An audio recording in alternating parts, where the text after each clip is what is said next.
Hello everyone, I welcome you all to my channel. In this video, we are going to discuss some important topics from the subject Electronic Devices and Circuits. First, let us see what is an electron. So, electron is a negatively charged particle and also it has very less mass. The important properties of electrons are, that is, the charge of an electron, mass of an electron, as well as radius of the electron. So these value we should remember. So charge of the electron is given by E equal to 1.602 into 10 power minus 19 coulomb. Then mass of an electron is given by M is equal to 9 into 10 power minus 31 kilogram. Then radius of the electron R is equal to 1.9 into 10 power minus 15 meters. So here we should remember one thing, the ratio E by M, that means charge divided by mass of an electron is given by 1.77 into 10 power 11 coulombs per kilogram. So the meaning of this is the electron mass is very small compared to its charge. So due to this property only, the electron is very much mobile and also it is influenced by electric as well as magnetic field. Then in an atom, the outermost valence electron, so that electrons are called as valence electrons. So the electrons present in the outermost orbit of an atom, it is called as valence electrons. Next, let us see the classification of materials. So on the basis of electrical conductivity, the materials are classified into three: conductors, insulators and semiconductors. So this electrical conductivity or electrical behavior can be determined by the number of valence electrons. So that is the thing we are going to see next. The first thing is, when the number of valence electrons of an atom is less than 4, then that material is called as a metal or a conductor. Okay, so always remember, the valence electron means the electrons present in the outermost orbit. It is called as valence electrons, right?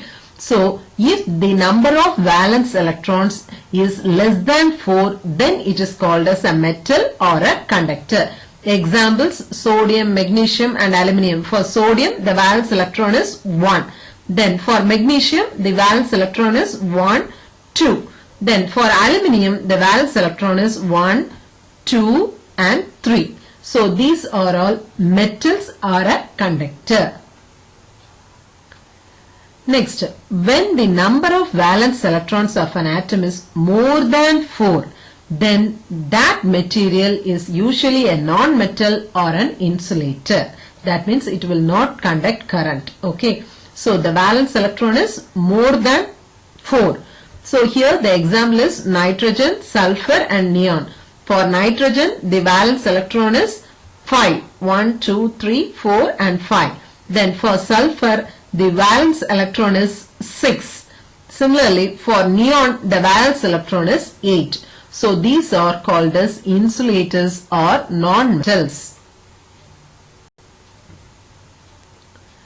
Next, when the number of valence electrons of an atom is 4, that means it is equal to 4, then it has both the properties, that means metal property as well as non-metal property, and it is called as semiconductor. So always remember, for a semiconductor, the valence electron is 4. Examples are carbon, silicon and germanium. For carbon, we are having 4 valence electrons. Similarly, for silicon, we are having 4 valence electrons. And for germanium also, we are having only 4 valence electrons.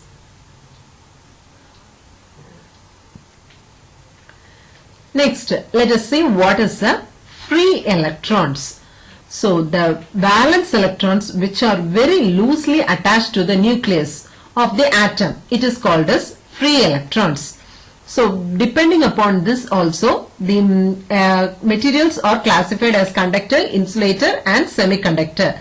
So a conductor is a substance which has large number of free electrons. So always remember, for a conductor there will be more number of free electrons, and for insulator there is no free electrons, and for semiconductor we are having only few free electrons.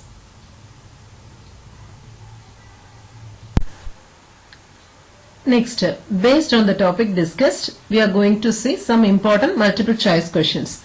So the first question, the outermost orbit of an electron can have a maximum of dash electrons. So outermost orbit of an atom can have a maximum of 8 electrons. So this is the maximum valence electrons we can have. So option 1 is the correct answer. Second question, when the outermost orbit of an atom has less than 4 electrons, then that material is generally a, so here it is less than 4 electrons. If valence electron is less than 4 electrons means, then definitely it is a metal. Therefore option 2 is the right answer.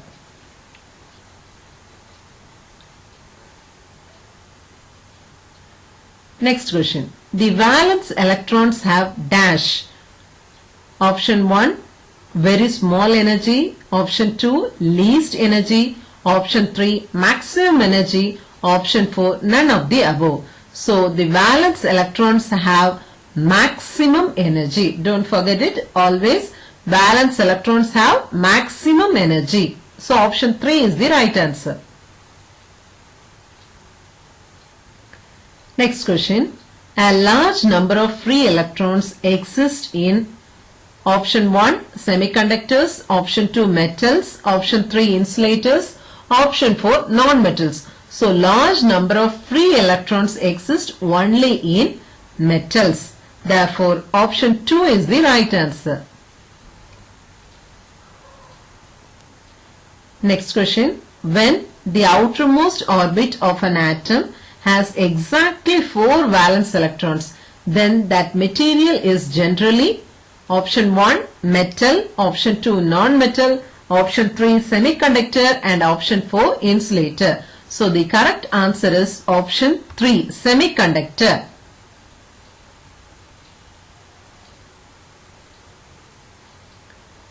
Next question, when the outermost orbit of an atom has more than 4 electrons, that means more than 4 valence electrons, then that material is generally option 1, metal, option 2, non-metal, option 3, semiconductor, and option 4, none of the above. So more than 4 valence electrons mean, then definitely it is a non-metal. Therefore option 2 is the right answer. So next we are going to discuss an important topic, that is energy levels. So each orbit has a fixed amount of energy associated with it. For an atom there will be number of orbits. So at each orbit you will be having a fixed amount of energy. So a convenient way to represent the energy of different orbits is shown in this figure. This is nucleus, this is the first orbit, the second orbit, and the third orbit.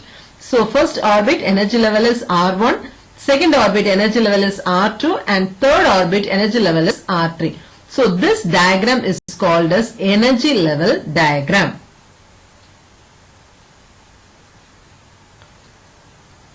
Also here an important point we have to remember, the larger the orbit of an electron, the greater is its energy, and higher is its energy level.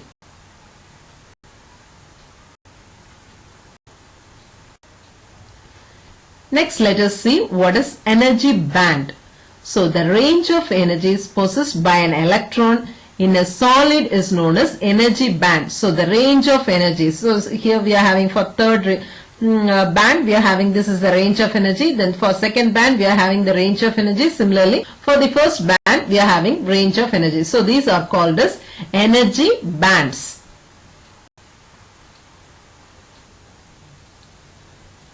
So in energy band, 3 terms are very important. One is valence band, second one is conduction band, and third one is forbidden energy gap. So valence band. So valence band means the range of energies possessed by the valence electrons is called as valence band. Then conduction band. So conduction band means in normal temperatures some of the valence electrons may get detached from the valence band to the conduction band. So that electrons are called as conduction electrons. So it is responsible for current conduction. Okay. So this energy association is called as conduction band. Then forbidden energy gap. So forbidden energy gap means the separation between the conduction band and the valence band on the energy level diagram. So this is the energy level diagram. So the separation between conduction band and valence band is called as forbidden energy gap. So next we are going to see the classification of solids and energy bands. So already we have seen what is conductor, what is a semiconductor and what is an insulator. So insulator, the best example is wood, glass, etc. So these substances will not conduct current. That is called as insulators. So in terms of energy band, there will be no electrons present in the conduction band and there will be full electrons present in the valence band. So since there is no electrons in the conduction band, it is not possible to conduct current. The gap between the conduction band and the valence band is called as forbidden band and its value is 15 electron volts. Approximately it is equal to 15 electron volts. Next, conductor. Best example is copper, aluminium. So these substances will allow the current easily to pass through it. So it is because the large number of free electrons are available in the conductor, that is conduction band. So in terms of energy band, the valence and the conduction bands overlap each other. So this is the property of energy band for conductors. Next, semiconductor. The best example is germanium, silicon. So these substances whose electrical conductivity lies between the conductors and insulators. So here the forbidden energy gap is approximately equal to 1 electron volt. Here the conduction band is almost empty and valence band is almost filled.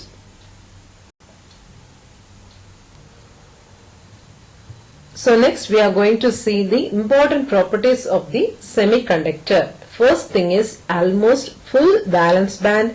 Then the second one is almost empty conduction band. That means there is most probably there will be no electrons present in the conduction band. Then the energy gap between the conduction band and the valence band is approximately equal to 1 electron volt. Then another one important property is the conductivity of the semiconductor increases with the rise in temperature. So it is called as negative temperature coefficient of resistance. Next, let us know what is meant by crystal. Okay. So if in a substance the atoms or molecules arranged in an orderly pattern, then it is called as crystal. Remember, all semiconductors have crystalline structure. Commonly used semiconductors. So most probably you will be using silicon or germanium as a semiconductor because it needs less energy to break their covalent bands so that the electrons can move from the valence band to the conduction band. For silicon it is 1.1 electron volt and for germanium it is 0.7 electron volt. So based on the topics discussed, we are going to see some important multiple choice questions. First one, the electrons in the third orbit of an atom have dash energy than the electrons in the second orbit. So always remember, as the orbit gets increased, the energy also gets increased. So the answer is option 1, more. Next question, when an electron jumps from higher orbit to a lower orbit, it dash energy. So when an electron jumps from the higher orbit to lower orbit, it emits the energy. So option 2 is the right answer.